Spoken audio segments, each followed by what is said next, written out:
kepada Ibu Ivon. Silakan, Tuhan Yesus memberkati. Ya, puji Tuhan, satu kehormatan ya.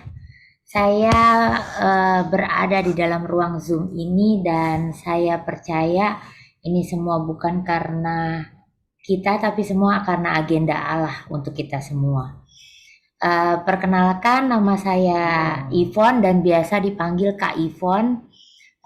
Kenapa? Supaya awet tua ya. Karena komunitas kami itu kebanyakan anak muda, mulai dari SMP, SMA ya. Kalau mau dibilang bahasa gaulnya itu emaknya anak-anak ya. Jadi anak saya cuma satu, usia 25 tahun, tapi anak orang banyak banget. Tadi saya baru cek ada 3.500 berapa lah gitu ya, yang terdata. Nah, terima kasih Kak Eli. Saya juga kemarin ikut dengar sebentar, terus saya ada urusan lain. Baru tahu juga kalau Kak Eli ini ternyata dari Aceh. Luar biasa ya. Agenda Allah itu memang dahsyat, dari Aceh tapi adanya di Papua. Dan semua teman-teman di sini ada di Papua semua atau bagaimana ini Kak?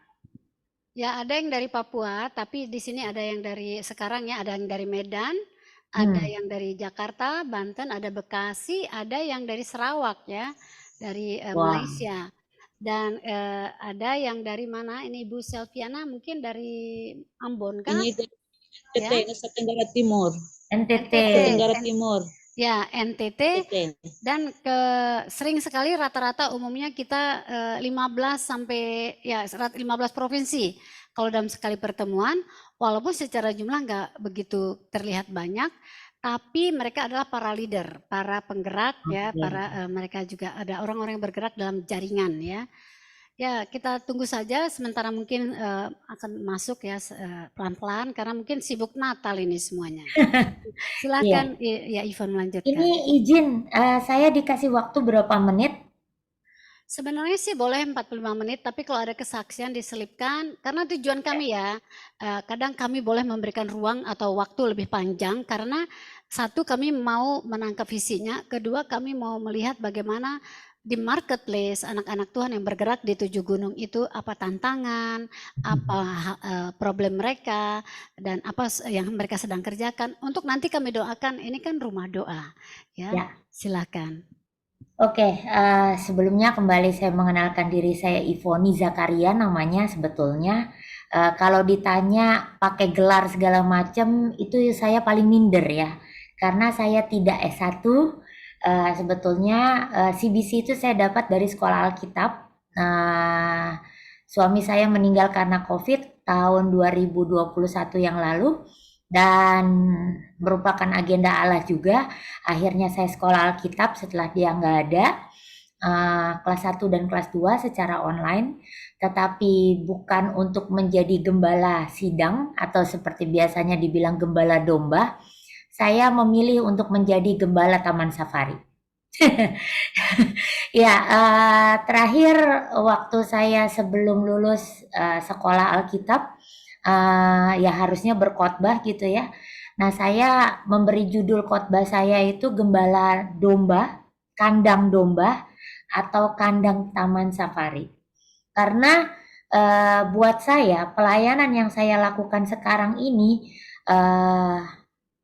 saya pikir ini adalah mengembalakan satu sidang yang tidak hanya domba isinya, tetapi merupakan berbagai jenis, berbagai agama, berbagai suku, berbagai usia terutama. Nah, kalau saya boleh sharing di sini, apa namanya, sedikit saja ya, karena ini ada firmannya, saya share untuk firman Tuhannya. Sebentar. Oh, ini masih.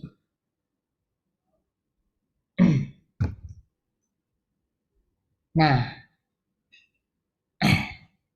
dan ini serius, gembala kandang domba atau versus gembala taman safari.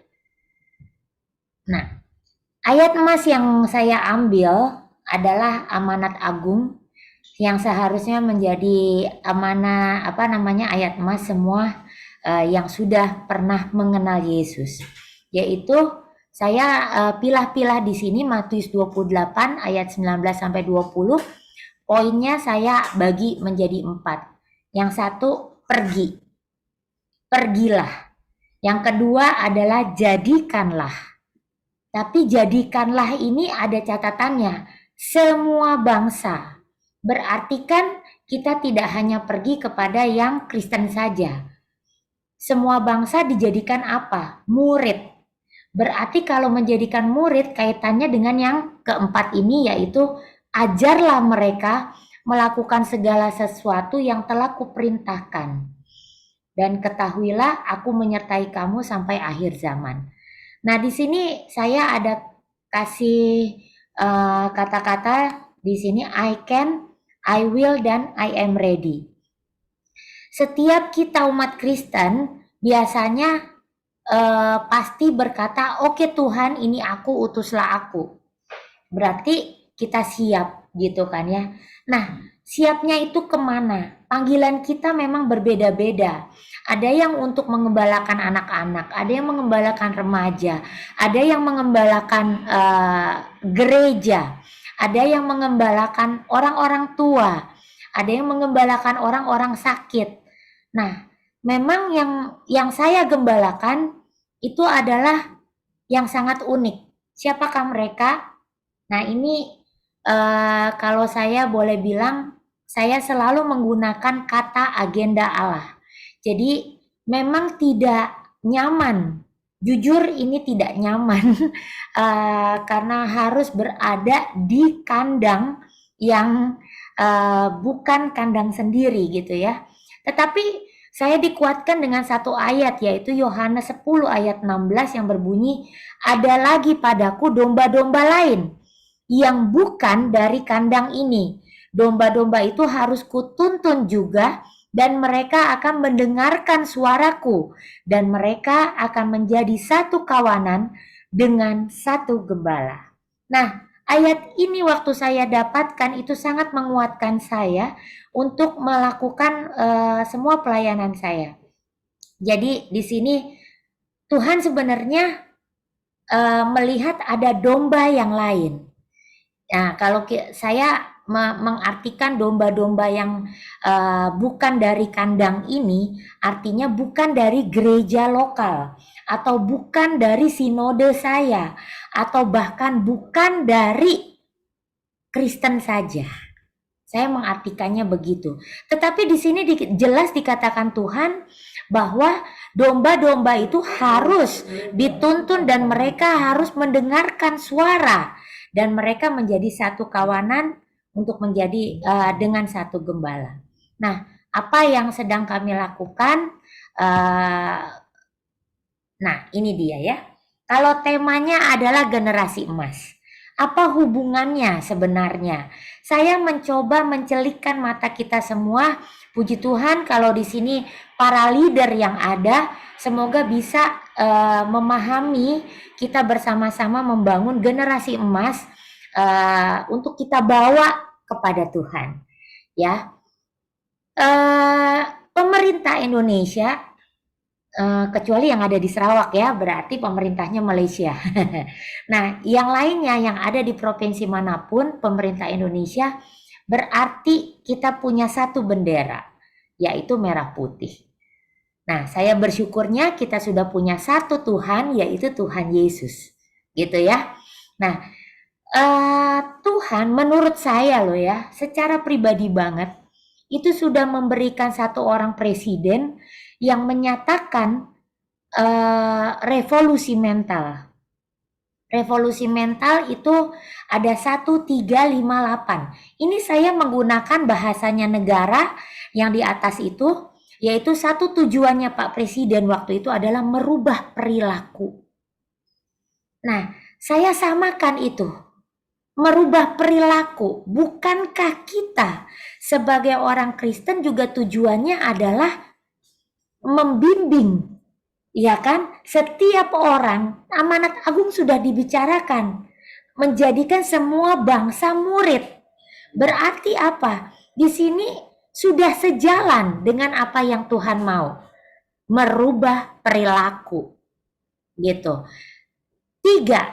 Ada 3 nilai yang ditetapkan oleh Pak Presiden. Nah, kalau saya lihat di sini, saya mencoba membawa nilai-nilai revolusi mental itu ke dalam Alkitabnya. Nah, 3 nilai yang pertama adalah integritas. Pada saat masuk tahap kedua Pak Jokowi, saya ikut dalam satu meeting di kementerian yang membawahi revolusi mental. Kementeriannya saya taruh di sini, yaitu Kemenko PMK, ya, yang di sini. Nah, pada saat itu Pak Menteri bilang, integritas ditaruh di bawah. Jadi yang pertama adalah etos kerja, gotong royong, dan integritas. Saya bertanya, kenapa integritas ditaruh di bawah? Pak Menteri menjawab, itu suatu keniscayaan untuk kita melakukan namanya integritas. Sulit, tidak mungkin bisa dicapai kata integritas itu. Nah, di situ membuat saya tertantang. Kenapa selama ini tidak bisa integritas itu tercapai? Karena apa? Yang melakukan adalah orang-orang yang tidak mengenal Yesus. Saya harap kita sepakat di sini ya. Integritas itu adalah nilai-nilai yang Tuhan kasih. Berarti hanya kita sepakat bahwa integritas itu adalah nilai-nilai kekristenan yang Yesus punya. Nah, pada saat Presiden memberikan itu kepada orang-orang yang bukan memiliki Yesus di dalamnya, makanya dibilang integritas itu adalah sebuah keniscayaan. Nah, tetapi sebagaimana kan satu tadi adalah perubahan perilaku. Saya tetap bertahan. Sampai detik ini, kami tetap bertahan untuk menggunakan integritas di nomor 1. Lalu yang berikutnya adalah 5 program perubahan. Gitu. Nah, di sini saya melihat adanya kalau 5 program perubahan itu apa? Nomor 1, Indonesia melayani. Jadi yang pertama adalah bagaimana kita harus melayani. Nah, sama kan dengan kita kekristenan. Kita diajarkan untuk melayani. Sebagai hamba Tuhan kita harus melayani. Kalau mau ditanya tadi saya siap enggak? Sebenarnya enggak. Kenapa? Otak lagi ruwet gitu ya. dengan pekerjaan, tetapi apa? Harus siap setiap saat kapan diminta untuk melayani. Oke, saya siap. Yang kedua adalah Indonesia tertib. Makanya saya selalu bilang saya bisa berkhotbah dengan program revolusi mental. Indonesia tertib. Tuhan menginginkan hidup kita tertib. Itu sebabnya kita harus menjadi murid, taat, dengar-dengaran, ya kan? Yang ketiga adalah Indonesia bersih. Nah, yang dimaksud presiden di sini yang mungkin tidak dipahami oleh kebanyakan orang Kristen adalah bersih hati. Mulai dari keluarga. Ya. Nah, bersih hati. Di mana-mana kita selalu bilang Tuhan melihat hati. Berarti inline dengan apa yang Tuhan sudah berikan melalui presiden kita dengan apa yang Tuhan mau. Yang keempat adalah Indonesia mandiri. Nah, Tuhan juga bilang kalau tidak bekerja, tidak makan. Berarti kita harus bekerja, kita harus mandiri. Gitu kan? Nah, yang kelima yang membuat saya ajaib banget adalah Indonesia bersatu. Adanya kesatuan tubuh Kristus yang diharapkan terjadi. Lalu ada 8 prinsip. Saya tidak akan bawa itu karena itu terlalu panjang, tetapi angka 8 di dalam kekristenan berarti adalah kebangkitan. Saya yakin Tuhan sudah memberikan sesuatu kepada presiden kita. Beliau masih punya, saya tidak berpihak kepada pemilihan siapa nanti presidennya ya. Tapi saya melihat ini adalah program Pak Jokowi yang dalam 10 tahun terakhir beliau jalankan tapi tidak terasa dampaknya. Nah, tapi saya pikir begini, kita masih mempunyai waktu walaupun hanya sedikit. Di masa pemerintahannya Pak Jokowi masih ada waktu untuk kita bisa mengejar, untuk bisa mewujudkan revolusi mental itu bisa kita capai. Untuk itu saya ingin banget mengajak teman-teman yang Kristen untuk bersama-sama yuk kita menjadi agen perubahan untuk negara ini. Kenapa? Itu merupakan salah satu cara untuk kita bisa menangkan banyak orang, untuk bisa menjangkau banyak orang, khususnya generasi muda yang dikatakan generasi emas di tahun 2045 nanti. Kalau kita membiarkan generasi sekarang cuman bisa berbicara, wah anak sekarang, wah anak sekarang, semuanya begitu, tetapi tidak ada solusi. Yuk kita bersatu, ini pekerjaan besar. Kita tidak bisa melakukannya sendiri. Anak saya, kalau saya lihat tadi di platform sudah ada 3.500. Bagaimana caranya saya bisa mengajar anak 3.500 ini? Kalau kita tidak berbagi, artinya kalau tidak ada teman-teman yang mau ikut, bagaimana mereka bisa berubah karakternya? Kalau saya harus berjuang sendiri, artinya begitu. Untuk itu saya harap kita bisa sama-sama. Nah, Presiden minta 129 juta. Itu disebutkan dalam pidato Presiden tanggal 3 Desember 2019. Kok Ivon ingat? Iya, karena saya ada di situ. Gitu ya. 129 juta untuk diapain? Dirubah perilakunya. Itu kan PR. Harusnya Kristen menangkap itu gitu. Nah, kalau saya melihat, saya googling gitu ya, ini ada ini waktu itu saya masukin ke paparan GPDI ya. Saya melihat di sini ada 28,8 juta orang Kristen. Nah, segitu banyaknya orang Kristen yang harusnya bisa menjadi agen perubahan. Ya. Nah, di sini apakah namanya Kak? Rumah doa ya? Ya, Rumah di rumah doa. Betul. Nah, untuk rumah doa segala bangsa, teman-teman yang ada di rumah doa segala bangsa, mari kita sama-sama. Ini jalannya udah ada. Jadi negara lagi bikin 1 juta mentor. Untuk apa? Mementoring 5 juta anak. Jadi satu orang bisa bikin WhatsApp grup aja untuk 5 orang. Anak SMP, SMA. Siapa yang bisa menjadi mentor ini? Bisa yang mahasiswa, bisa kita yang sudah ibu-ibu katakan, atau sudah bapak-bapak gitu kan. 15. Saya kembali lagi ya. Kalau kita merasa kita Kristen, kita anak Tuhan, kembali lagi ke ayat yang tadi saya share di sini, masih banyak domba-domba yang harus dituntun. Saya menganggapnya ini domba-domba itu adalah generasi Z. Berapa sih jumlah generasi Z? Kalau menurut Google itu ada 60 juta. Yang usianya SMP, SMA, sampai pokoknya tahun 97. Ada 60 juta yang harus kita bina. Ada 60 juta jiwa yang harus kita dampingi. Kenapa kok Gen Z? Puji Tuhan, Tuhan kasih ke saya itu anak-anak Gen Z semua usianya. Kalau Bapak Ibu pernah mendengar yang mental strawberry? Ada yang pernah mendengar? Anak Gen Z itu kan mental strawberry. Kenapa? Mereka rapuh. Di Cikarang, saya tinggal di Lipo Cikarang ya. Di Cikarang ini dalam 3 bulan terakhir, saya mendengar 2 kali anak SMP itu bunuh diri. Kenapa mereka bunuh diri? Cuman gara-gara di sekolah dimarahin guru, balik ke rumah, dia ngomong sama mamanya, "Mah, tadi saya dimarahin guru." Tapi habis gitu gurunya ngomong, mamanya ngomong, "Ya salah kamu kali," makanya gurunya marah.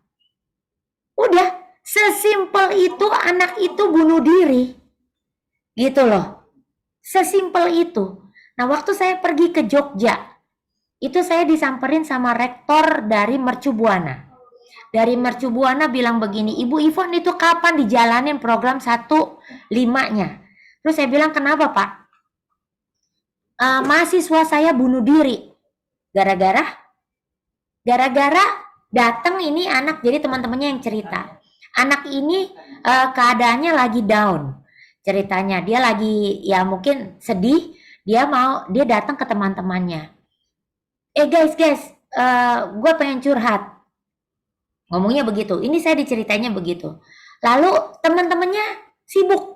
Wah, gue lagi ini, saya lagi ini. Bentar ya, saya lagi ini. Nah, anak Gen Z itu nggak bisa ditinggalin sendiri. Nah, pada saat dia lagi begitu, dia sedihnya tuh banget ceritanya. Besok dia datang lagi ke temennya. Guys, pengen curhat. Tapi sambil nangis. Wah, langsung teman-temannya bilang, wah kamu butuh me time. Ya itu bahasa anak-anak Gen Z ya. Kamu butuh me time. Kamu sendiri dulu deh. Gak taunya apa, gak ada kata sendiri. Besoknya udah bunuh diri.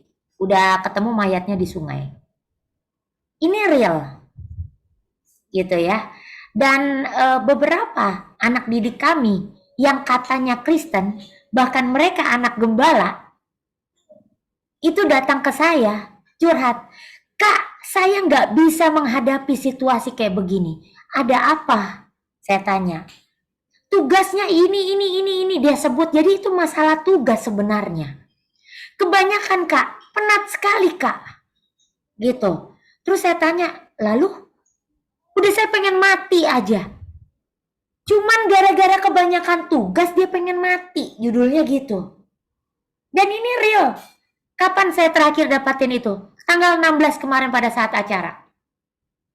Kurang Kristen apa anak-anak yang ada di situ? Tapi saya dengar itu keluar dari mulut mereka.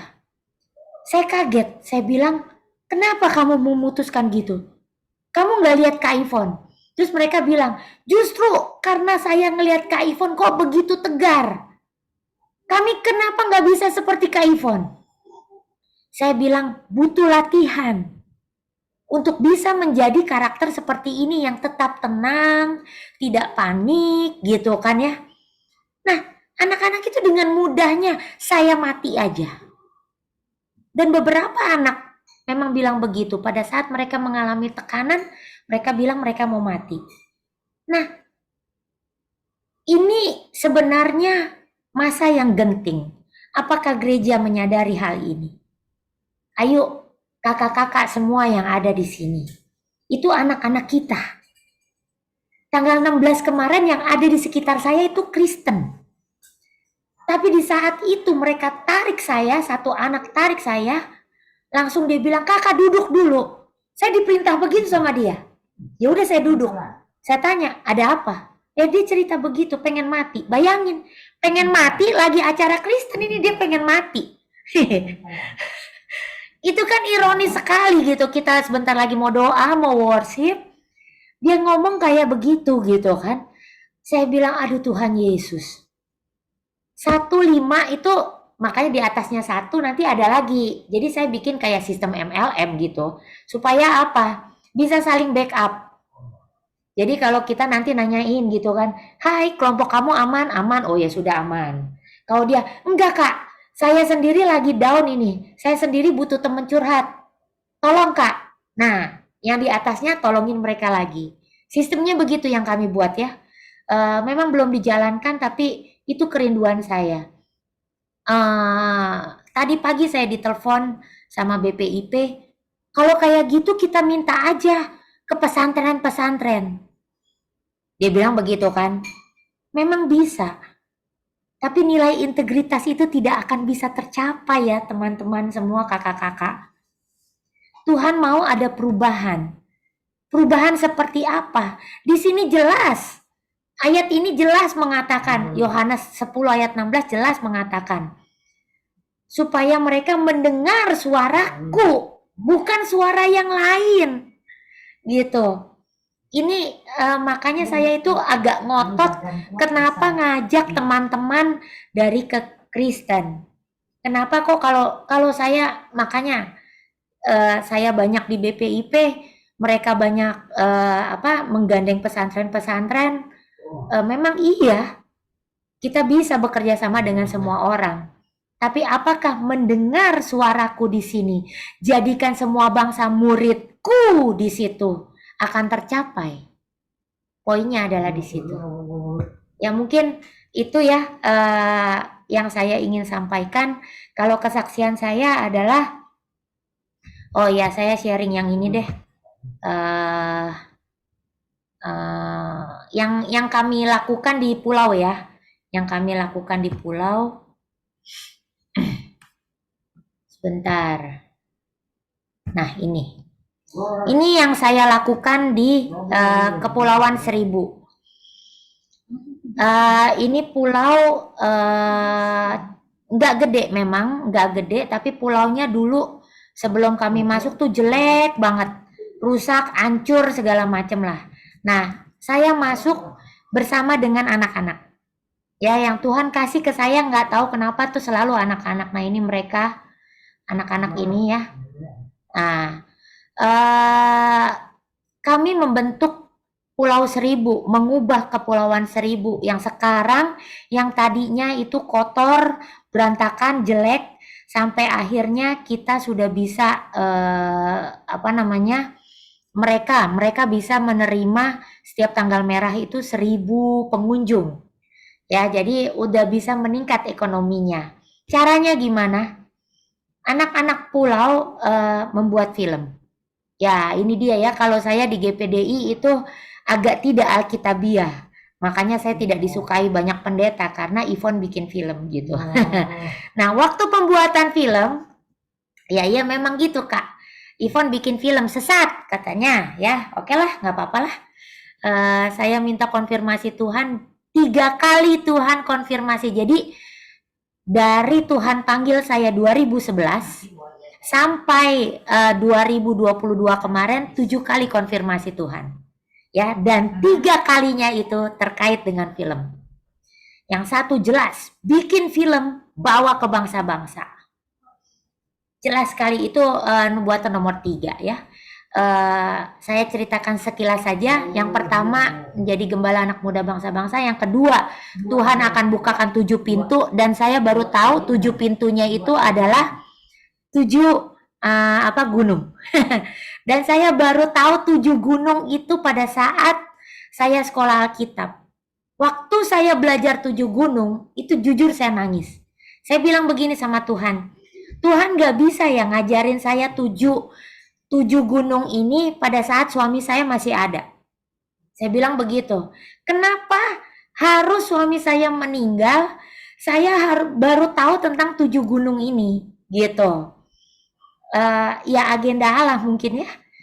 Saya tahu 7 gunung, suami saya nggak ada. Padahal kalau diskusi Alkitab dengan suami tuh enak banget gitu.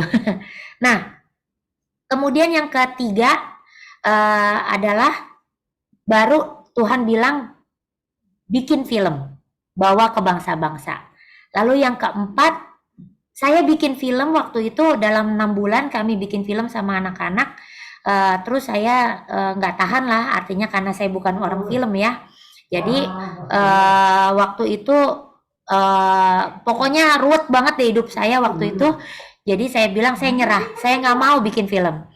Nah, ternyata Tuhan kasih penguatan lagi, kamu tidak akan tahu endingnya seperti apa kalau kamu nyerah sekarang. Tetap bikin film, kata Tuhan gitu ya. Sudah, akhirnya saya tetap bikin film. Nah, saya cerita di sini, waktu pembuatan film ini, lihat di sini ya kakak-kakak semua, tracking ini tracking ya, ini tracking, ini menjadi set lokasi. Nah, ini ada restoran, sekarang digunakan sebagai Eko Resto, ini ngapung nih. Nah, siapa yang buat ini? Anak-anak yang jurusan arsitek, gitu. Nah, mereka yang gambar gitu kan. Jadi semuanya pro bono yang kerja di sini. Mereka magang di saya, jadi cukup laku ya tanda tangan saya buat anak-anak magang. Nah, sekarang ibu-ibu di sana jualan ini. Ini makanan yang mereka jual. gitu. Nah, kami tidak merubah resep, cuman kami membantu untuk tidak menggunakan MSG yang berlebihan. Nah, lalu ada lagi ini. Ini set lokasi juga untuk di Pulau Kelapa II. Ya, ini yang main artis. Set lokasi ini sampai sekarang dijadikan ikon untuk foto rumah warung Jainab. Nah, gitu. Ya kelihatannya sih, ya udah sih biasa aja kan buat film. Tapi apa yang dilakukan ini sekarang berdampak pada peningkatan ekonomi di Kepulauan Seribu, khususnya Pulau Kelapa II. Karena ada warung. Nah, lihat di sini. Nah, warung kan berarti ada yang dijual. Nah, ini produk-produk lokal yang kami branding. Siapa yang nge-branding ini? Anak-anak yang ikut di dalam program filmnya. Jadi kan mereka ada orang desain grafis seperti itu ya. Nah, ini yang kami lakukan. Yang tadinya namanya cusmi menjadi yang tadinya stick cumi jadi cusmi gitu loh. Yang tadinya sambal teri jadi bagantri. Nah, ini butuhnya pemerintah di sini. Peran pemerintah apa?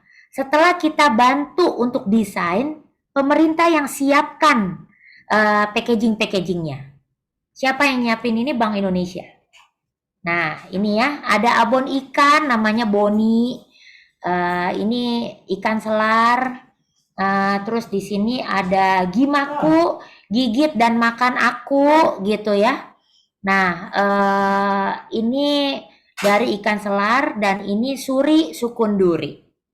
Ya itu yang kami lakukan dan sampai detik ini mereka orang lokal masih berjualan dengan nama-nama yang sudah kami branding.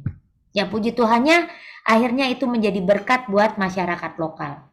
Nah, kalau kita bisa melakukan ini secara masif, tidak perlu menunggu gengnya Yvonne untuk datang ke sana. Kami yang akan ajarkan secara online, misalnya di Papua. Papua sekarang ada 6 provinsi. Yuk kita melakukan, bikin film di sana bersama dengan anak-anak sana. Kami ajarkan secara online.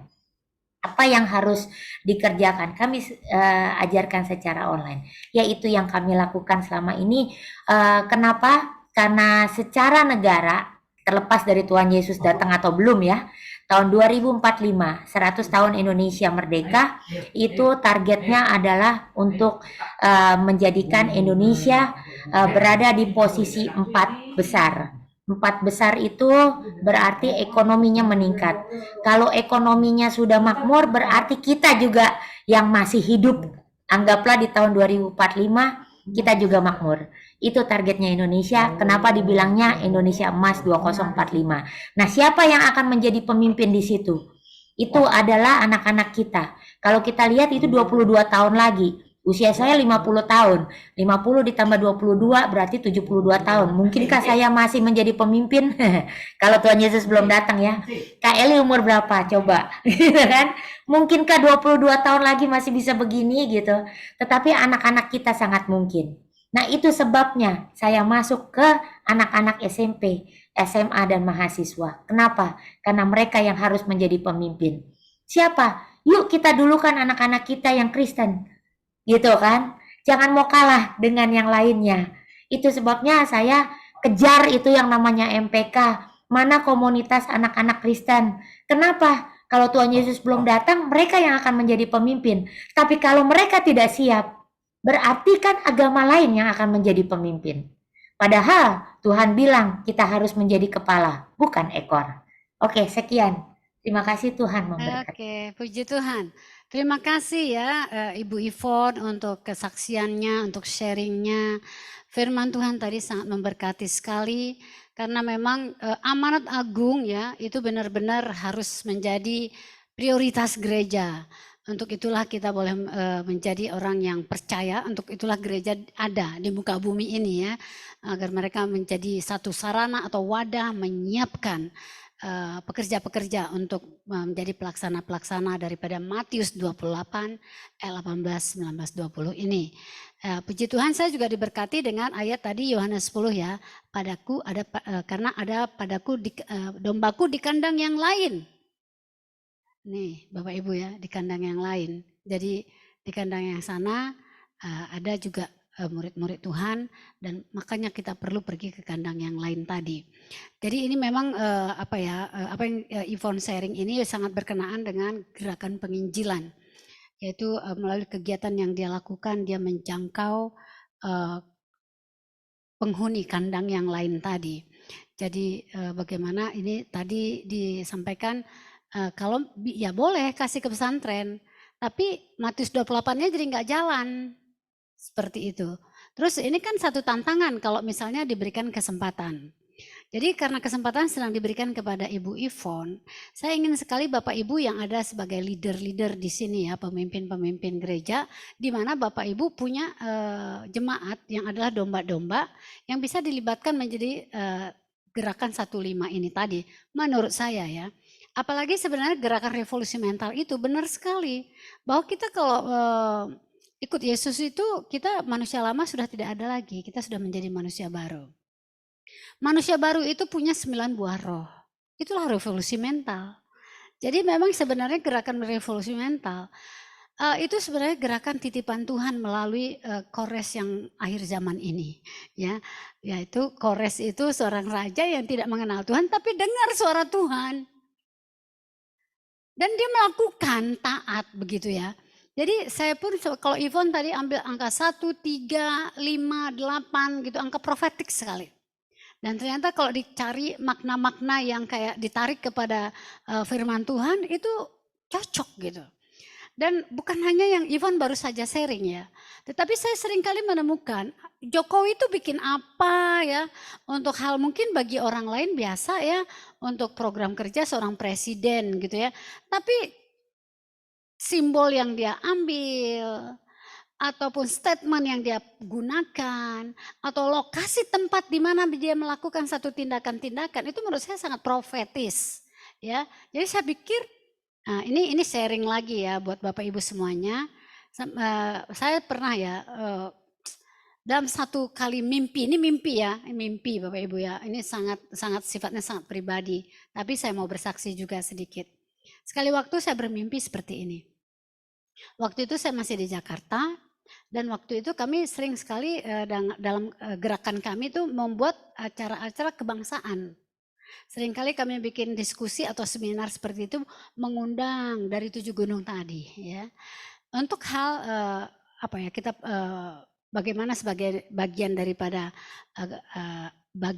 bangsa ini, kita sebagai gereja kontribusikan apa untuk misalnya hal-hal yang berkaitan dengan kesatuan atau agenda-agenda yang seperti sedang ada 17 Agustus atau sedang ada pemilu ya kan, pilkada gitu kan.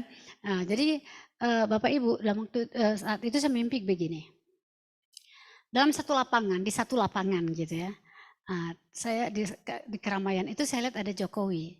Nah saya kan bagian saya seperti sekarang ini di posisi ini ya, ada bikin menjadi fasilitator lah gitu ya, atau apa ya namanya, menjadi ya sekretariat lah begitu ya.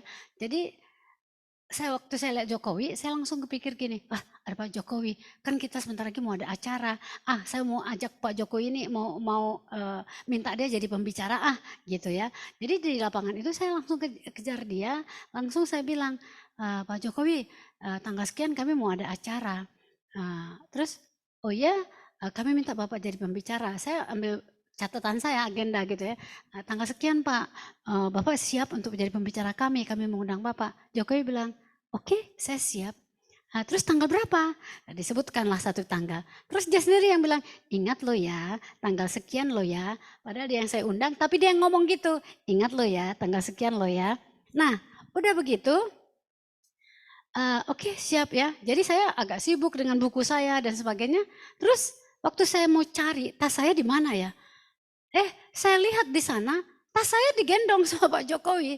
Yang satu dia taruh di bahunya, yang satu dia jinjing. Karena 2 tas saya itu kalau saya lagi pergi pelayanan keluar ya, doa keliling atau apa, saya suka bawa 2 tas. Yang satu memang tas handbag saya, yang satu lagi isinya pernak-pernik atribut macam-macam ya di satu tas yang lain gitu ya.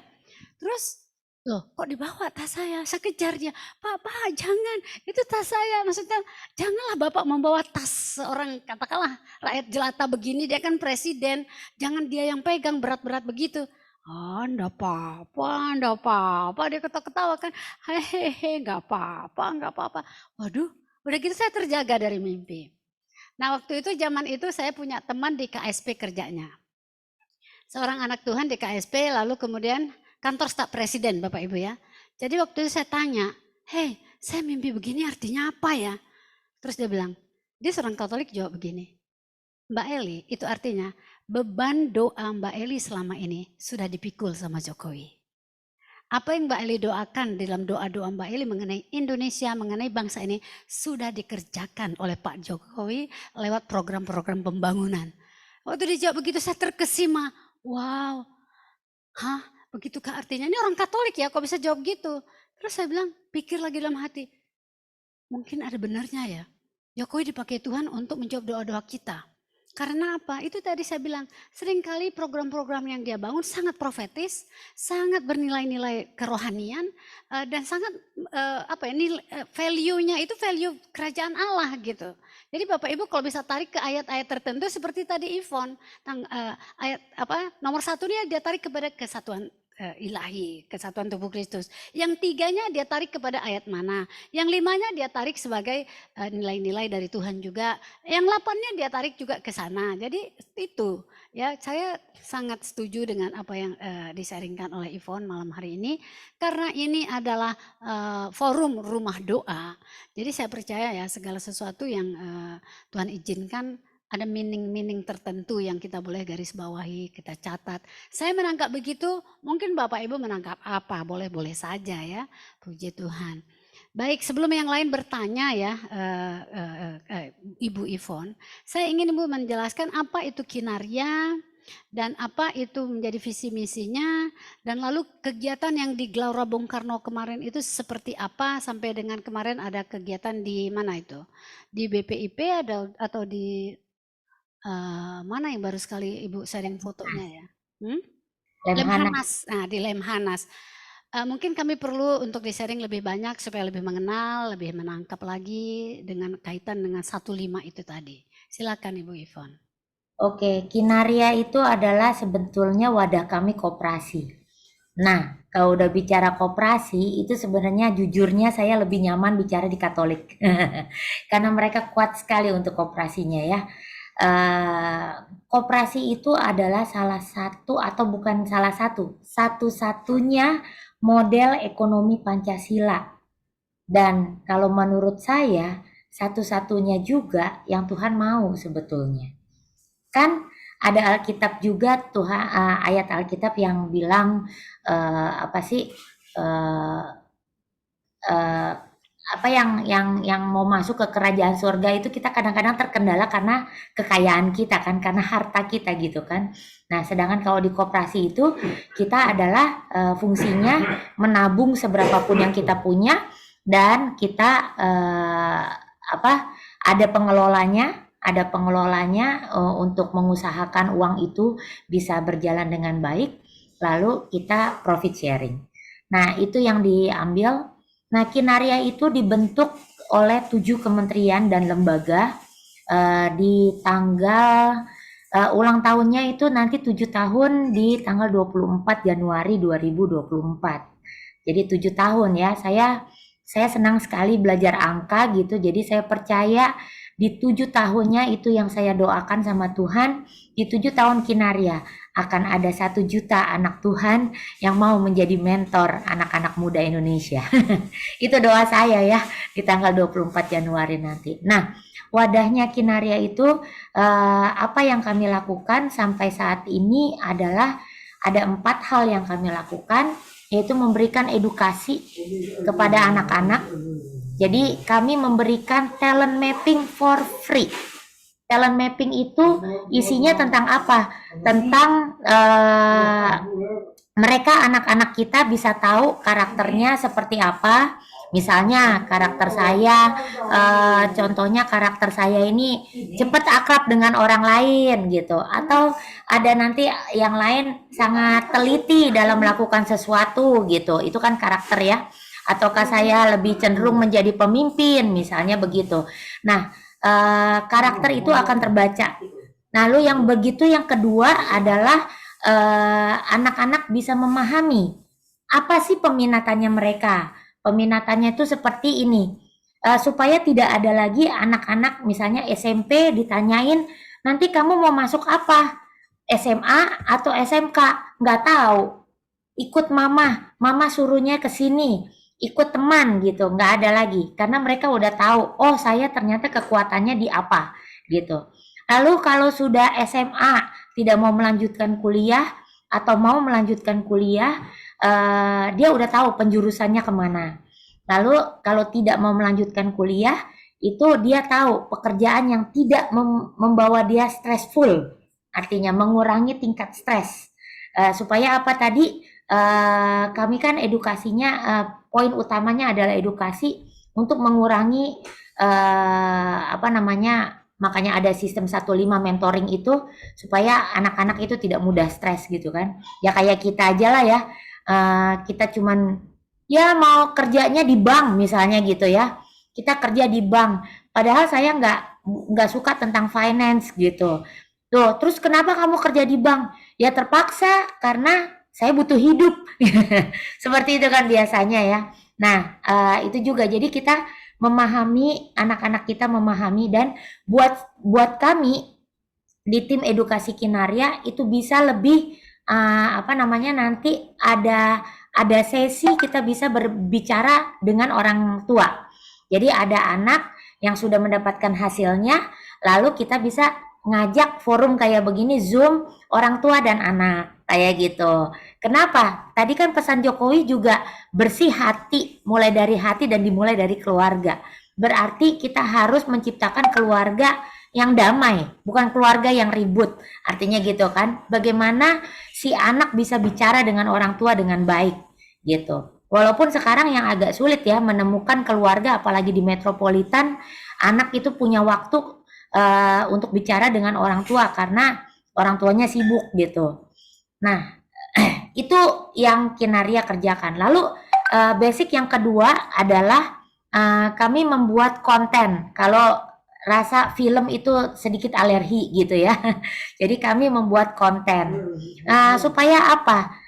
Setiap orang itu pasti pengen buat konten. Judulnya, contohnya seperti apa? Kalau kita foto, apa namanya, kita gereja kayak gini, misalnya di live streaming kan, lah itu kan berarti kita akan membuat konten. Betul ya kakak-kakak semua ya? Membuat konten. Jadi kita mengajarkan anak-anak kita membuat konten dulu. Supaya apa? Dia nggak hanya memforward konten-konten orang, tetapi dia punya konten yang positif, yang bernilai, yang bisa dia taruh di sosial medianya dia. Lalu yang ketiga adalah kita mengajarkan mereka kalau sudah konten udah bisa, baru berkelompok membuat film pendek gitu. Nah, membuat film pendek ini untuk apa? Untuk mempromosikan Indonesia. Nah, lalu kalau ditanya kenapa bikinnya film, nggak yang lain? Karena di dalam satu film, khususnya film layar lebar, itu bisa menyerap 168 talenta yang berbeda. 168. Jadi itu adalah contoh gotong royong terbesar. Lalu kenapa film lagi? Di dalam film itu tidak mungkin membuatnya sebentar. Kalau udah film ya. Nah, dia akan berada bersama dengan komunitas film ini dalam jangka waktu periode yang agak lama. Kalau film layar lebar itu bisa sampai 1 tahun dan 1 tahun lebih. Nah, kalau tadi kembali lagi ke revolusi mental, nomor satunya adalah perubahan. Ya, kalau kita belajar psikologi juga perubahan itu bisa terjadi setelah kita melakukan itu berulang-ulang. Ya, jadi dalam waktu lama kita berteman dengan anak itu bisa merubah mindsetnya dia, gitu. Itu kenapa kita memilih film. Lalu secara ekonomi, Mungkin saya agak naif ya kalau bertanya hal ini, tapi saya langsung kasih tahu aja. Ada satu film yang cukup booming beberapa tahun yang lalu namanya Dilan, ya. Nah, film Dilan itu keuntungannya berapa? Keuntungannya 90 miliar. Nah, bayangkan kalau keuntungan itu memang bisa kita kelola bukan untuk kekayaan pribadi, tapi kembali untuk agenda perubahan, agenda kita untuk mendidik anak orang lainnya, kayak gitu loh. Nah, itu sebabnya kenapa kami menggunakan film. Lalu yang paling gampang nyoleknya, siapa yang mau ikut main film? Biasanya ikut tuh. Mau bapak-bapak, ibu-ibu, nenek-nenek pun ikut, kayak gitu. Jadi daya tarik dari film sendiri cukup untuk kita bisa merubah mindset. Nah, itu yang kami lakukan.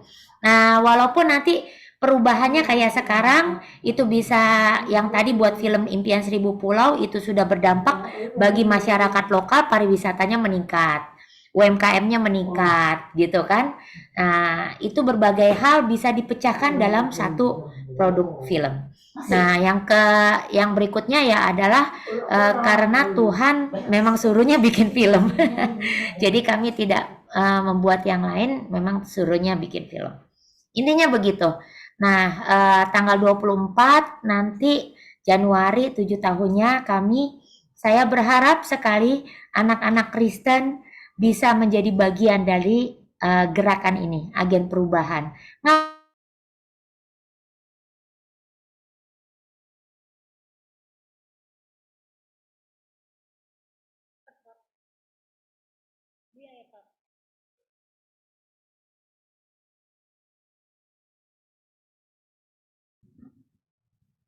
Ivon ngepris ya, Bapak Ibu ya.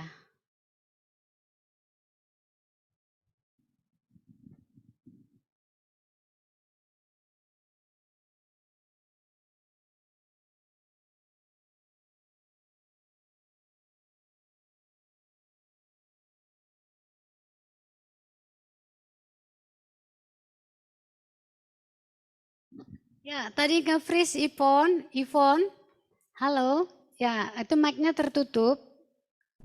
ya, maaf. Kayaknya 2 menit terakhir deh, diulang sedikit. 2 menit terakhir.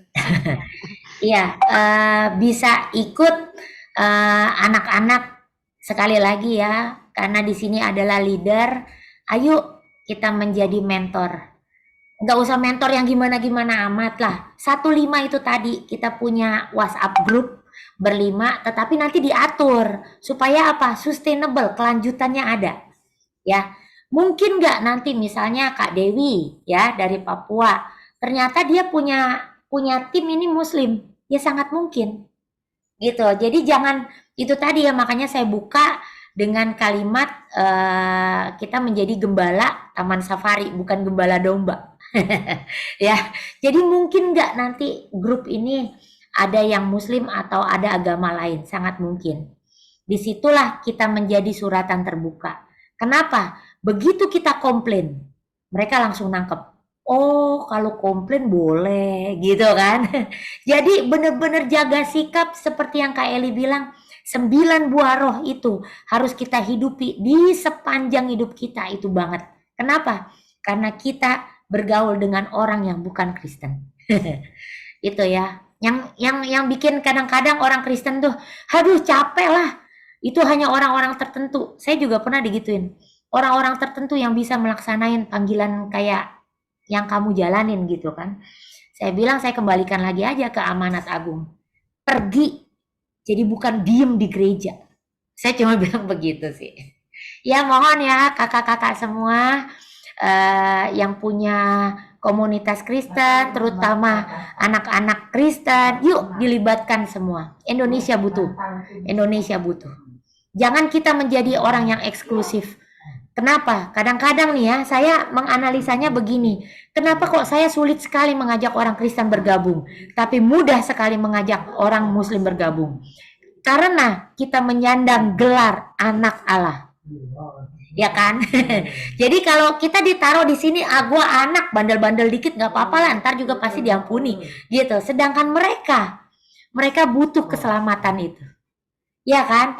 Mereka butuh melakukan apa kebaikan kata mereka untuk menebus keselamatan. Itu sebabnya kadang-kadang saya gemes juga gitu. Iya juga ya kan karena kita anak ini ya bandel-bandel juga nanti mama papa kita ampuni kita walaupun kita bandel gitu kan.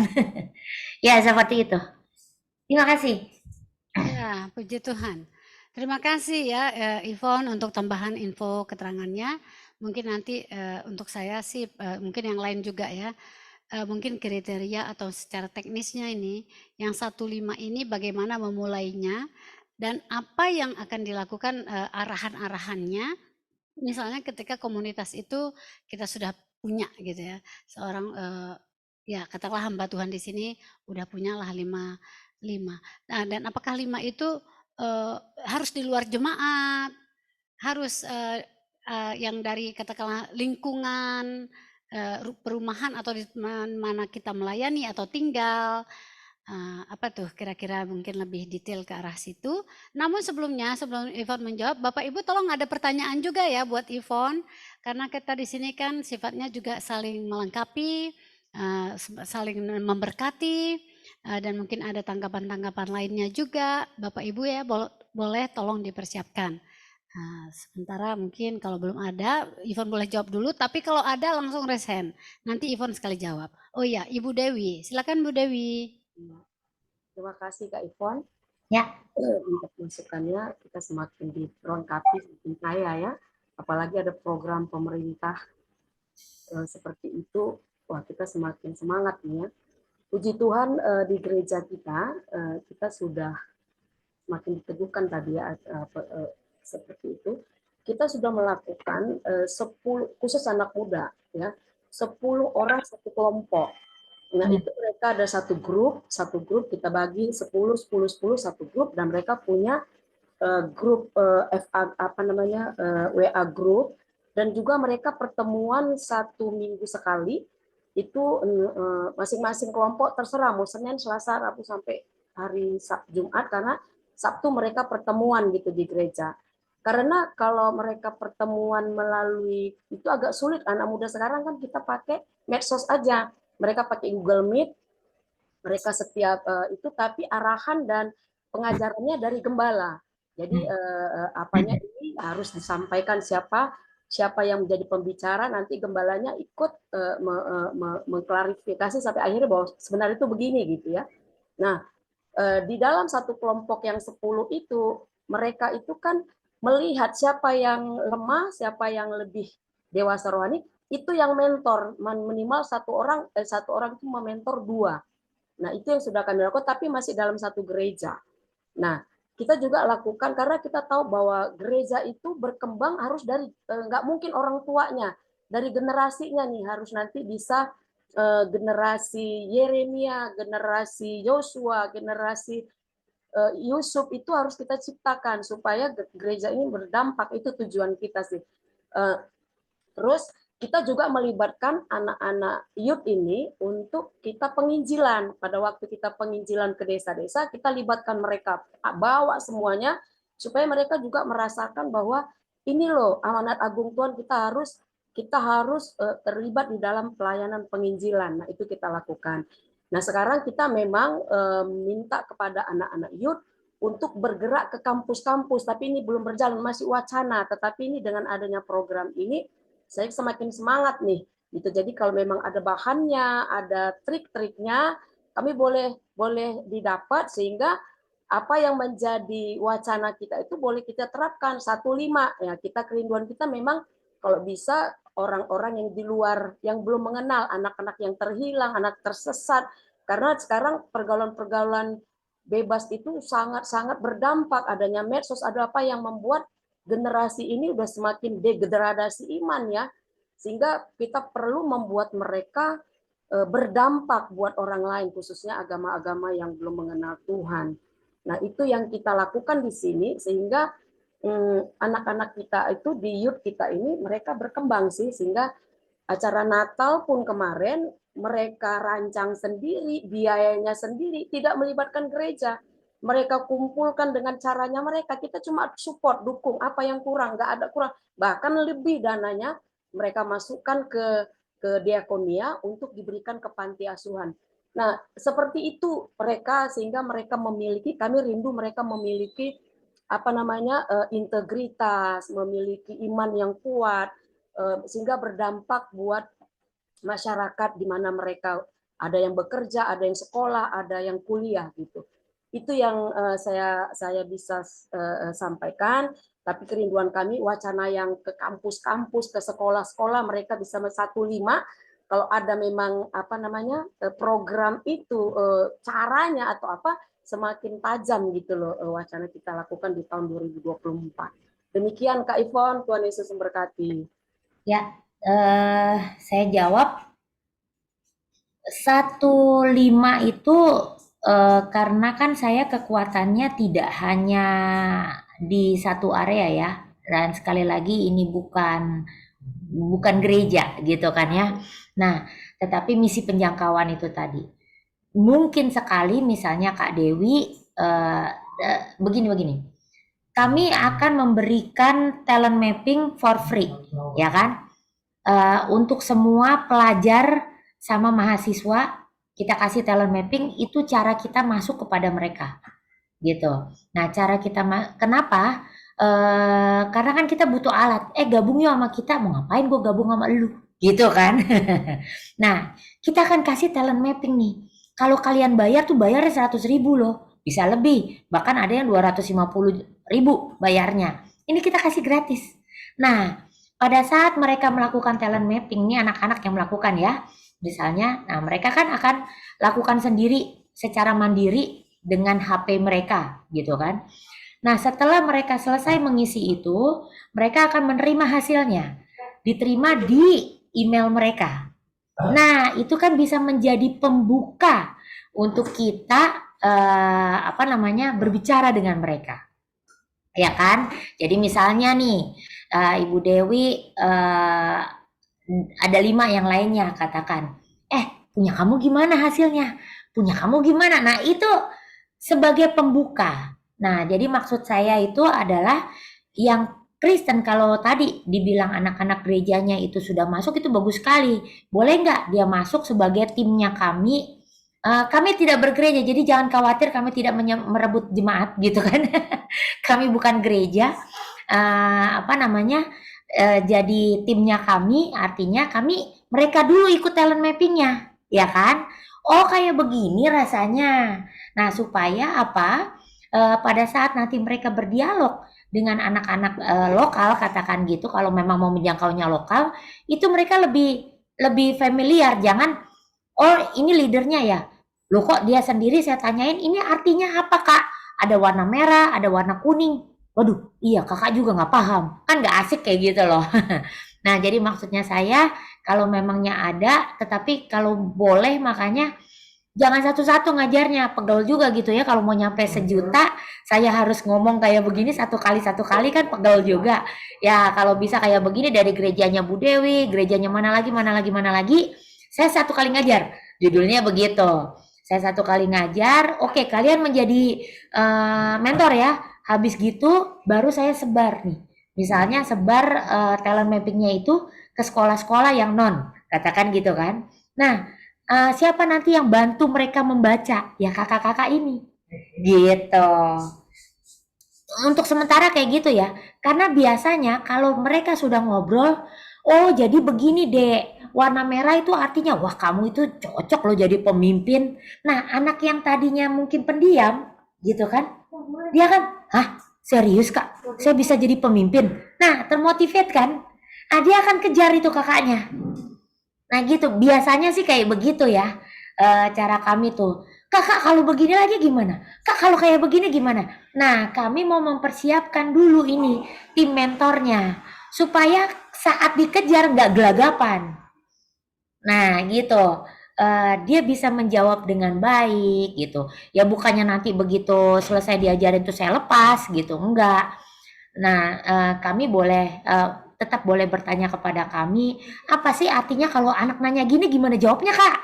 Itu masih boleh sih gitu kan. Tetapi Mereka dulu belajar. Mungkin nanti gembala-gembala sidang atau pemimpin-pemimpin di sini tes minat bakat juga nggak apa-apa lah walaupun udah lewat umur gitu kan ya. Tapi nah akhirnya kan mendapatkan hasilnya itu. Oh, hasilnya begini. Kalau orang nanti bertanya, pola pikir apaan sih? Nah, kalau kita nggak pernah mengalami paham dengan hasil tes minat bakatnya itu, gimana kita mau jawab pola pikir apa ya? Bentar ya, saya nanya dulu ya kan nggak lucu gitu kan. Nah, saya bisa kasih contohnya ya ke Kak Eli. Kak Eli, nanti saya kasih contoh hasil tesnya. Buat kami itu menjadi pembuka untuk kita berbicara kepada mereka. Kan itu global banget, kita nggak bicara agama loh di situ. Gitu. Tapi jangan khawatir, alat yang diciptakan ini yang saya dibantu sama Pak Yakub Esra. Jadi memang udah sesuai dengan nilai-nilai Alkitabiah sebetulnya. Begitu. Tadi pertanyaan sebelumnya apa ya kakak ya? Saya lupa ya, Kak Eli. Ya, Oh, yang pertanyaan 15 itu gimana caranya ya? Ya mungkin tadi terjawab juga ya. Tidak harus satu gereja. Saya berharap malah semua orang yang di gereja itu bisa menjadi mentor. Judulnya gitu, bisa menjadi mentor. Karena tadi ya, saya jadi ini bisa ke teman di sekolahnya mereka gitu ya, betul, di heeh, kampus, ya heeh. di komunitas begitu ya. Yang harus kita perkuat nanti anak-anak kita. Dek, apa kita panggil mereka gitu kan? Jangan sampai pokoknya kita ini harus jadi suratan terbuka di hadapan mereka. Misalnya, contoh yang paling gampang. Pada saat nanti anak-anak itu langsung down pada saat mereka banyak tugas. Wah gila tugas banyak banget di sekolah. Jangan nanti kita sebagai mentor, iya sama gue juga. Kayak gitu loh. Nah bahasa itu simple ya sebenarnya. Simple, tetapi itu tidak menunjukkan dia mentor. Gitu. Nah kalau dia mau curhat sebenarnya sama iya juga. Dia boleh curhat pada mentor atasnya. Kayak gitu, makanya kami bikinnya berjenjang gitu. Tapi di itu kenapa sih? Ayo waktunya barangkali dibagi. Barangkali kamu kebanyakan belajar nggak? Kebanyakan main nggak sih tadi? Gitu loh. Jadi bukan si anak lagi down. Iya, gue juga. Misalnya dia, aduh gue lagi kesel banget sama nyokap gue. Iya, tahu nggak? Nyokap gue begini. Malah lebih lebih dahsyat dia gitu kan. Nah, hal-hal kayak gitu hal kecil, tapi harus kita ajarkan ke anak-anak kita supaya apa? Kita benar-benar menjadi terang, gitu. Jangan gagal fokus nih. Begitu baru trigger dari anak didik kita ngomong sedikit, bokap gue nyebelin. Iya, tahu nggak? Begini-begini malah seru dia gitu loh. Ya itu ya. Makanya memang ini bukan bukan one step pekerjaan. Ini long term. Saya tidak bilang materi yang di Kinaria itu udah sempurna, tidak. Kami pun di dalam belajar. Oh iya ya, kalau begini mentok juga nih kita, rubah lagi. Kayak gitu loh. Tidak bilang kita sempurna, tetapi kita belajar. Kadang-kadang saya belajarnya juga dari anak-anak kok. Makanya tahu, oh anak-anak itu nggak suka diginiin, nggak suka diituin, karena saya belajar dari anak-anak. Kayak gitu. Silakan. Ya, puji Tuhan ya terjawab ya Bu Dewi ya.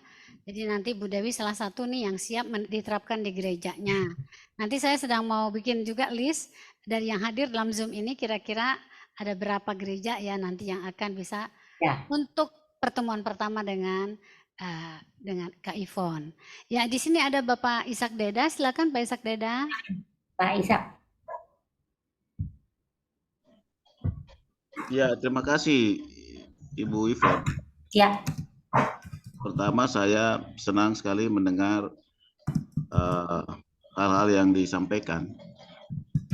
Dalam banyak hal saya harus berpikir keras karena saya sudah lewat dari generasi Z dan itu banyak soal ya. Ya, saya sama dengan ibu, saya umur 52 sekarang. Oh, oke. Ya. Jadi saya berpikir terima kasih. Apakah program ini itu bermaksud untuk Jokowi menyelesaikan pengertian tentang inlander itu, karena saya sedikit belajar di Lemhanas tentang pengertian seperti itu. Karena inlander itu kan artinya pribumi, pengertiannya untuk orang pribumi, tetapi itu sebenarnya adalah ejekan yang saya belajar, sehingga itu mempengaruhi mental orang Indonesia, untuk bahkan orang Papua juga, untuk merasa bahwa saya ini tidak bisa apa-apa dan seterusnya. Apakah itu salah satu tujuannya sehingga saya bisa memahami program itu? Jadi saya senang untuk itu. Kalau itu iya, saya senang sekali. Lalu yang kemudian yang saya perlu itu adalah mungkin sekali saya akan meminta teman-teman anak muda untuk bisa sharing dengan ibu untuk menangkap sesuatu. Sekum saya kebetulan adalah anak muda. Nah, Jadi dia juga mengerti IT dengan baik, dan ada beberapa teman yang melayani juga di LPMI, Lembaga Pelayanan Mahasiswa Indonesia di Kota Jayapura. Ada direktur LPMI di Papua ini, di kami. Dan juga kami ada 23 komunitas anak muda Kristen. wow. Jadi saya tidak tahu apakah nanti kami sepakat untuk ibu datang ke sini atau bagaimana, saya nggak ngerti. Haleluya. Jauh sekali Papua. Kita online aja, Pak. Ya, itu maksudnya. Jadi coba kita lihat. Ya, seperti itu. Karena di sini dari bicarain saja ibu cepat dengan gaya anak muda, saya berusaha untuk mengikuti ini bagaimana. Oke lah. Tapi oke. Tapi saya pikir untuk anak muda, mereka pasti akan sangat paham itu. Baik, senang untuk itu, dan juga senang mengapa film menjadi sangat penting. Misalnya bicara tentang pariwisata. Misalnya, apa sih yang menjadi penting begitu? Sehingga itu menarik. Terima kasih. Oke. Iya, satu kelemahan saya itu bicara cepat ya. Saya sudah diprotes beberapa orang memang. Kalau ngomong tuh jangan cepet-cepet katanya gitu kan. Iya, jadi poinnya begini. Rupanya alumni Lemhanas ya, Pak Ishak Deda. Ya, angkatan Ya. kedua. Oh, angkatan kedua. Angkatan kedua di Papua. Oke, ya. Kebetulan saya juga Lemhanas. Tahun berapa, Pak? Baru saja kemarin. Oh gitu, saya tahun yang lalu. Ya. Itu sebabnya kemarin kami bikin acara di Lemhanas. Jadi salah satu mengerjakan tugas lah ya, menjangkau anak muda untuk menjaga NKRI. Kalau masalah istilah inlander, sebetulnya saya tidak mengarah ke sana sih, tetapi poinnya adalah kalau secara kenegaraan saya bilangnya adalah bagaimana seseorang dari manapun dia berasal, kita sama-sama sepakat Tuhan pasti kasih satu benih sebagai talenta, ya kan? Nah kadang-kadang atau bahkan sering kita nggak sadar talenta kita itu apa. Nah, di Kinaria dengan adanya talent mapping tadi, kita berusaha memberitahukan talenta kalian tuh apa sih sebenarnya. Gitu. Paling enggak dia tahu dulu. Oh, talenta saya ini akhirnya ketemu. Daripada ditanyain orang, sebenarnya talenta kamu tuh apa sih? Kayaknya apa-apa nggak bisa. Gitu kan. Padahal Tuhan bilang masih ada satu kan yang Tuhan kasih. Nggak mungkin yang nggak dikasih. Gitu. Nah, dari talenta yang ada, kita optimalkan, itu bisa berdampak buat orang lain. Ya kalau udah berdampak buat orang lain, tentunya dia udah berdampak buat dirinya sendiri dong, gitu kan. Nah itu yang kami kembangkan di di Kinaria itu. Nah saat kita mengembangkan pribadi kita, kemampuan kita, potensi kita, pasti kita butuh orang lain. Contoh, misalnya Kak Eli bisanya masak, gitu kan? Nah, bisanya masak, tetapi dia nggak bisa jualan. Nah, contohnya lagi misalnya Pak Ishak jago jualan. Karena apa? punya 23 komunitas tadi. Begitu saya, ini makan keripik pisangnya Bu Eli, ya mungkin ada yang mau, gitu. Nah, berarti di sini kami mempertemukan Kak Eli yang punya hobi masak dengan Kak Ishak yang bisa berjualan. Nah, ketemulah dia. Tanpa melihat dulu kan, kamu sukunya apa? Gitu. Kamu agamanya apa? Tetapi lebih kepada dia punya needs. Kak Eli punya needs, punya kebutuhan. Yang bisa menjawab kebutuhannya adalah Pak Ishak. Misalnya gitu. Nah, itu yang kita coba pertemukan di Kinaria. Tanpa bicara apa-apa dulu. Tapi biasanya kalau sudah ada, ini manusia banget kan ya, waduh saya sudah ditolong nih sama Pak Ishak, gitu kan. Akhirnya Bu Eli mungkin yang tadinya nggak kenal, yang tadinya berpikir, aduh Pak Ishak orang mana ya? Akhirnya jadi akrab. Nah, itu yang kita berusaha ciptakan. Gitu. Tidak memandang kamu orang dari mana. Loh, orang buktinya Pak Ishak bisa jualan, ya udah, gitu berteman. Gitu. Nah, bertemannya bukan karena karena bisa menghasilkan uang buat saya. Nah, itu namanya benefit gitu kan, berteman karena benefit. Tetapi kita didik mereka memang berteman secara tulus dari hati. Seperti itu. Nah, kenapa tadi film dicontohin hubungannya dengan pariwisata? Contoh yang tadi saya bilang, saya bikin film di film Impian Seribu Pulau di Pulau Kelapa II yang tadinya tidak pernah dikunjungi, tapi sekarang jadi dikunjungin. Kenapa? Biasanya daya tarik film itu kenceng. Kalau kita bilang, oh ini bekas syuting loh di sini. Jadi percaya atau tidak percaya, sehari setelah syuting terakhir di Pulau Kelapa II, saya masih ada di sana. Tiba-tiba orang banyak yang datang gitu loh. Biasanya nggak pernah dikunjungin kan, banyak banget. Nah, saya kan nggak dikenal sama mereka, saya nyelinap lah di antara mereka. Terus saya bilang, astaga hari ini rame banget, ada apa sih sebenarnya? Jawablah salah satu pengunjung, ini bekas tempat syuting, kita juga mau foto-foto di sini. Oh gitu, saya ngomong gitu padahal saya yang syuting. Nah, daya tarik film tuh kuat gitu. Makanya Tujuh Gunung juga salah satunya entertainment kan? Nah, di situ. Betul sekali. Gitu, Ya, Pak. contoh juga salah satu ya adalah Negeri Laskar Pelangi. Ya. Film Laskar Pelangi ya di Belitung. Tempat itu dulu kering kerontang ya ampun. Padahal pemandangan indah. Nggak ada turis datang karena nggak ada iklan promosi tentang daerah itu. Tapi sejak film itu diputar, Belitung jadi tujuan pariwisata sampai sekarang. Ya, kemudian ekonomi masyarakat ya, keripiknya, ya makanan-makanan daerah itu jadi sangat laku karena kan orang kalau pulang pengen bawa oleh-oleh.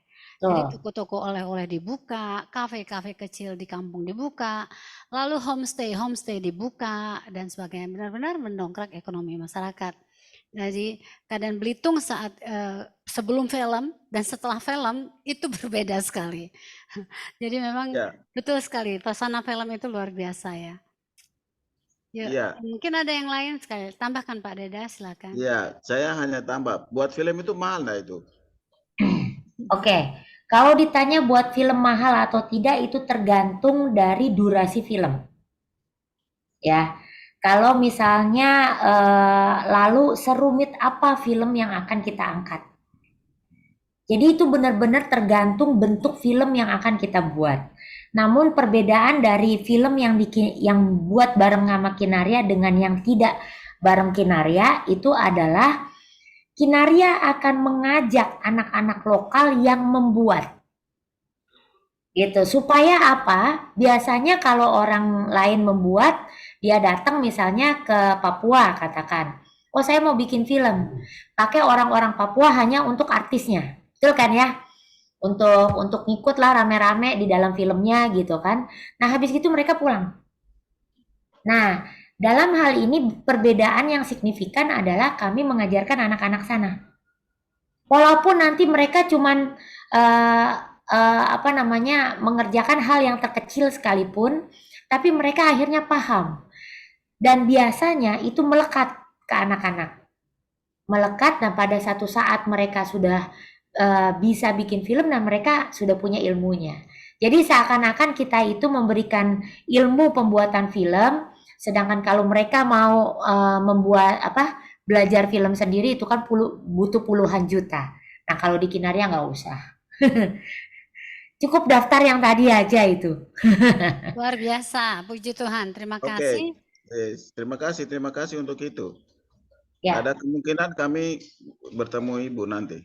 Ya, siap. Nanti difasilitasi Pak Deda ya, Siap. dikumpulkan kapan, kemudian nanti kita samakan waktu Zoom meetingnya dengan Ibu Dewi, ya. Jadi Medan di Sumatera dengan Pak Izak di Papua, dan ini ada Pak Alfius masih angkat tangan. Kita memang sudah agak lewat sedikit waktunya, tidak mengapa.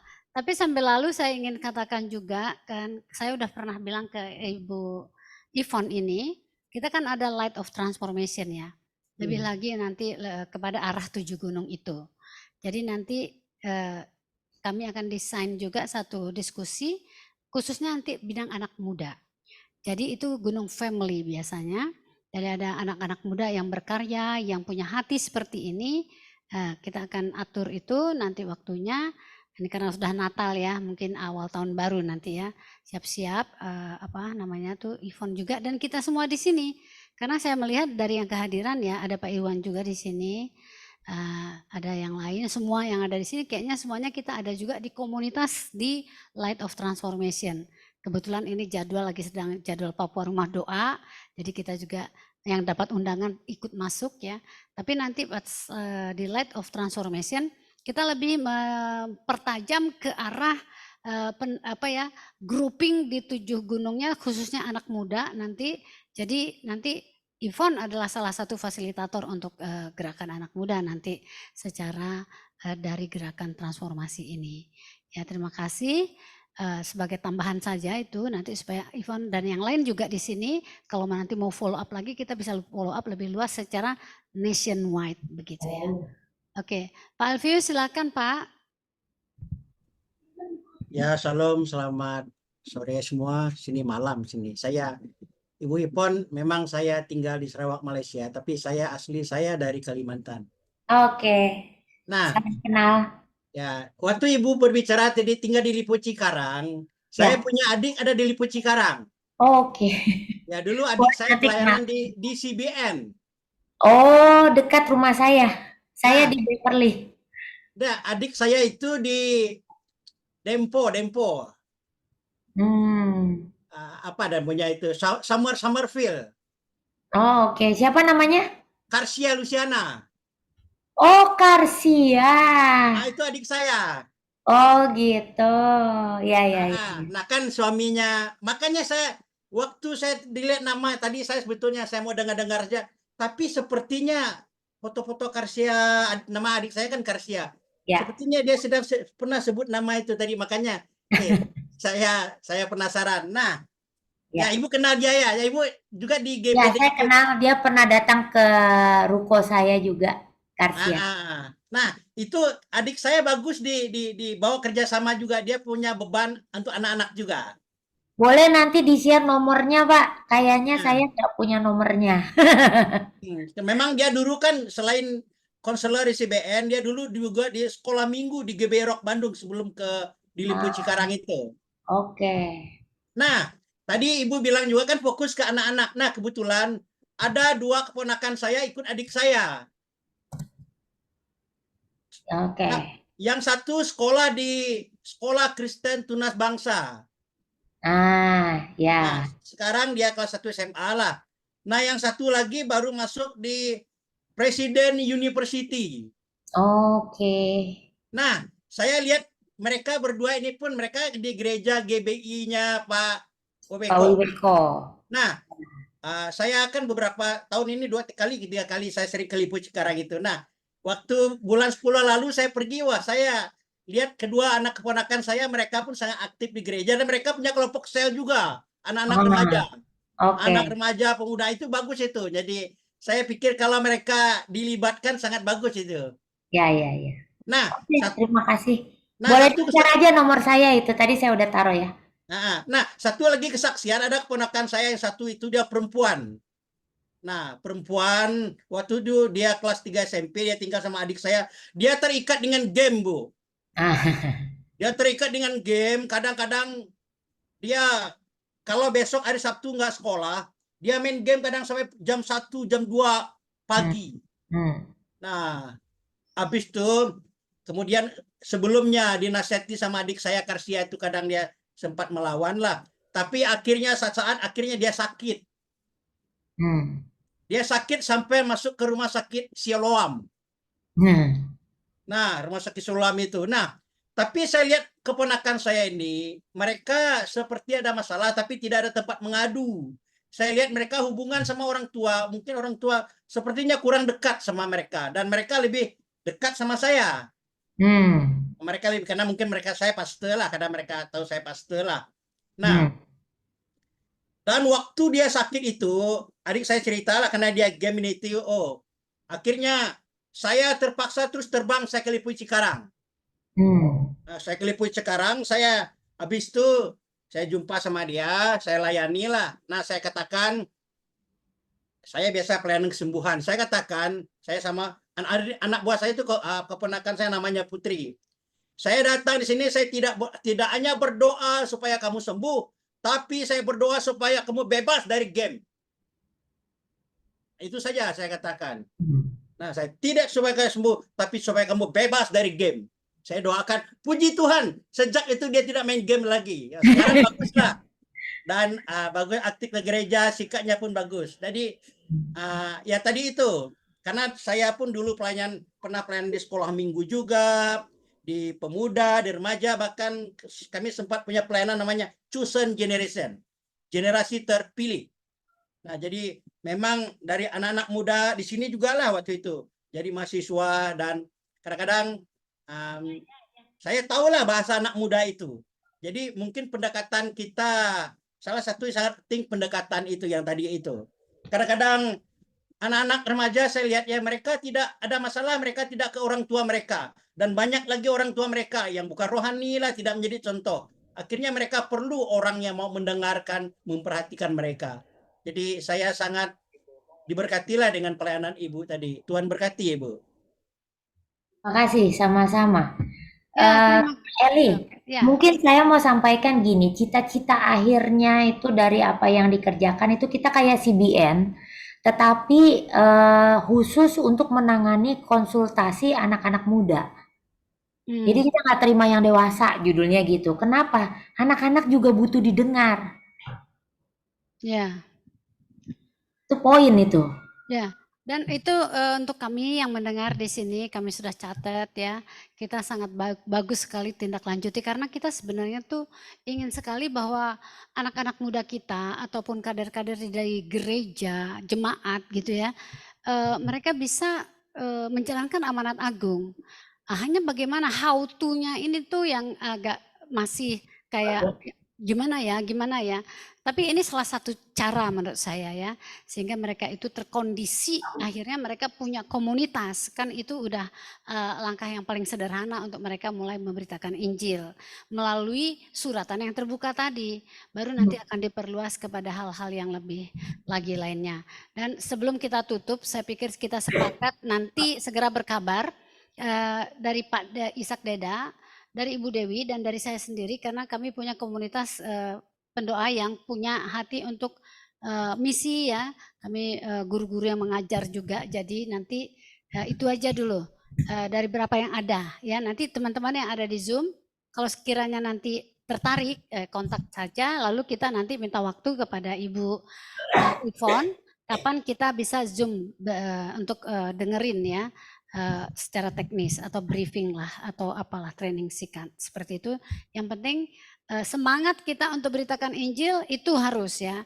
Dan kita bersyukur sisa waktu 2 minggu sebelum tutup tahun atau tinggal berapa hari ini semangat ini terus dikobarkan dalam diri kita semuanya. Bapak Ibu karena waktu saya mohon maaf ya. Kita harus akhiri aja dulu. Ya terima kasih. Di sini ada Pak Lipius ya. Pak Lipius boleh menyampaikan arahan atau mungkin tanggapan kesan Bapak. Sekaligus nanti Bapak doa penutup dan doa berkat. Silakan Pak Lipius. Iya, selamat malam semua, luar biasa. Eh, saya senang, Yvonne luar biasa semangat, hanya saya tidak bisa konsentrasi karena ini ada pejabat-pejabat lagi di sekitar saya. Tadi begitu tiba dengan Ibu Eli, kira-kira 10 menit ya. 10 menit kemudian langsung beberapa pejabat datang dari gereja juga. Banyak hal yang kita bicara, sampai sekarang belum selesai.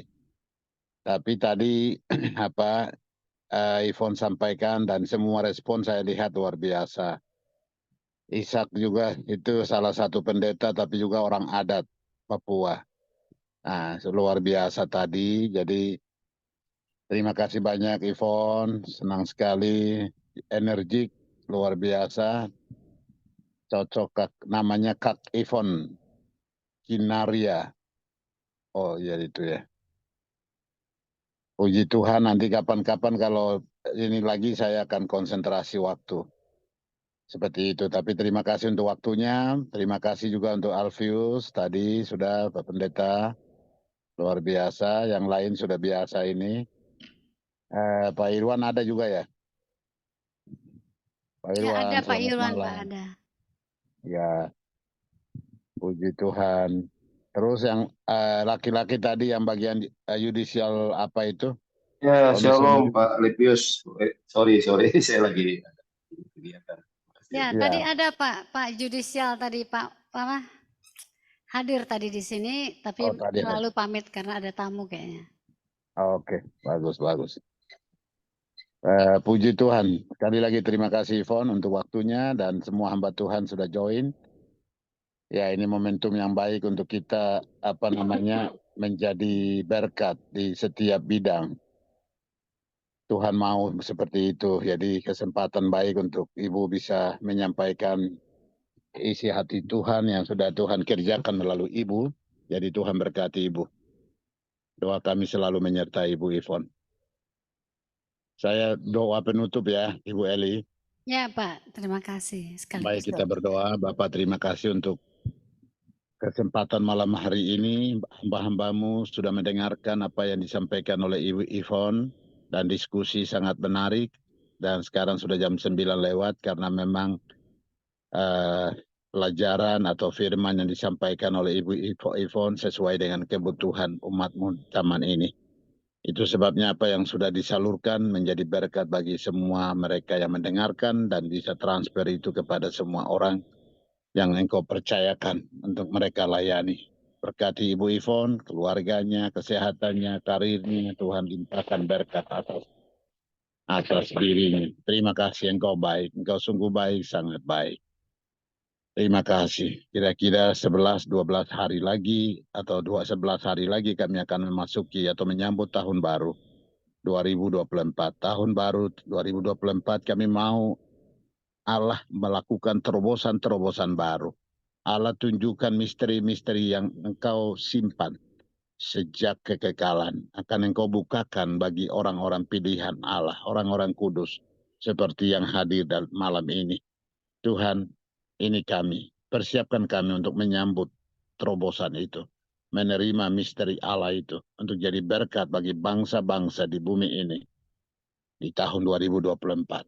Itu sebabnya berkati Ibu Yvonne, berkati Ibu Eli, berkati Alfius, berkati Leon, berkati Ibu Dewi, dan juga berkati Lili, Isa, berkati Norma, berkati Noel, ya, berkati semua hamba-hamba Tuhan, Tenti, Pak Irwan, Jenny, Martin, berkati Josepa, Ibu yang luar biasa, berkati Lida Wonda, ini Lida Wonda Kalimantan bukan ya, dan juga beberapa Tuhan yang saya tidak sebutkan nama-nama mereka.